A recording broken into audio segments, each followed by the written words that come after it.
monte jusqu'à ses nénés. Et elle a ses nénés qui tombent par terre. Et elle balaye le sol avec ses nénés. Mais cette dame, elle a une ferme. Alors calmement, et les grands vous pouvez faire aussi, en levant la main, qu'est-ce qu'il y a comme animaux dans une ferme? Des chevaux, un tigre, ça dépend du pays, ça dépend de la ferme, c'est plus rare, oui. C'est pas grave. Des cochons. Alors on écoute bien les copains. Une vache. Une poule, exactement. Et alors c'est qui le mari de la poule? Le coq. Elle a un coq, mais il est bien gros, bien beau, bien gras, avec une queue plein de panache, plein de couleurs. Et cette femme, elle adore son coq. Elle l'aime tellement qu'elle le laisse faire plein de bêtises. La nuit, il rentre dans sa chambre et il met des plumes et des caca dans ses vêtements. La journée, je dis qu'on faisait plein de bêtises, mais c'est que des histoires, hein, c'est que pour les histoires les bêtises. Et alors du coup, la journée, il va dans les étagères, il fait tomber les céréales, il les picore comme ça dans la cuisine. Et ce jour-là, t'as un coq chez toi? Tu connais quelqu'un qui picore les céréales? Ce jour-là, il est occupé à se balader sur les chemins quand d'un seul coup, il trouve par terre une pièce en or. Waouh! Ben, il essaye de la manger, la pièce en or. Mais est-ce que ça se mange? Sauf celle en chocolat. Mais celle-là, elle n'est pas en chocolat.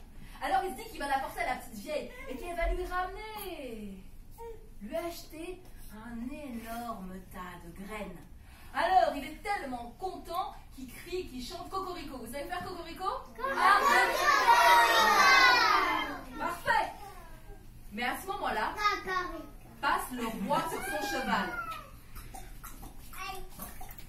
Il entend le Cocorico.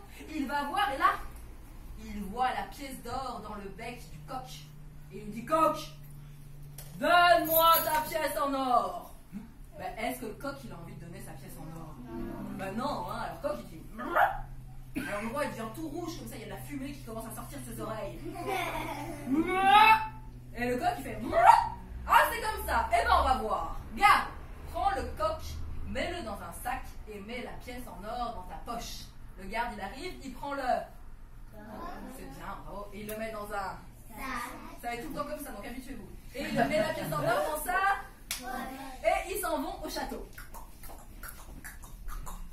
Il arrive au château, dit: Garde, ouvre le sac, prends le coq et mets-le dans le puits.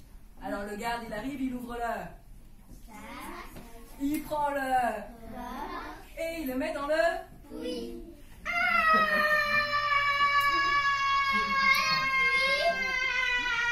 Je vais expliquer. Plouf. Bah, tu vois, le puits, c'est un grand trou avec de l'eau. Avant qu'on ait les robinets et tout ça, c'est là où on allait chercher l'eau. Il est tout au fond du puits, il y a plein d'eau, il est tout mouillé. Est-ce qu'il peut s'envoler? Est-ce qu'il peut grimper? Qu'est-ce qu'il va faire? Il ouvre grand son bec, mais pour ça il a besoin de votre aide. Ouvrez tous votre bec s'il vous plaît. Tous, hein. Et il avale toute l'eau qu'il y a dans le puits. Il avale, il avale, il avale, il avale, il avale, il avale, il avale, il avale, il avale, il avale. Son ventre est rempli d'eau, il grimpe le long du muret, et puis là, il a mal au ventre comme toi, pareil, ça va aller? T'as besoin d'un parent immédiatement ou Lucien? Ok.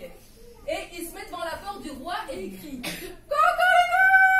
Cocorico! Roi des voleurs, voleur de roi, rends-moi cette pièce d'or à l'État! Wow. Mais vous êtes trop fort, vous connaissiez déjà l'histoire? Vous allez me le dire. Le roi est dans son château, dit là: Oh, j'ai mal à la tête! Faites taire ce coq, je ne veux plus le voir. Garde, prends le coq et mets-le dans le four.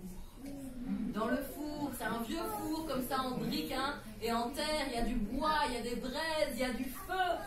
Oh, et le garde, il prend le et il le met dans le four et il referme la porte. Mais qu'est-ce que le coq a dans le ventre? De l'eau. Et qu'est-ce qu'il fait avec l'eau? Il crache l'eau et ça fait de la condensation, ça tourbillonne et le four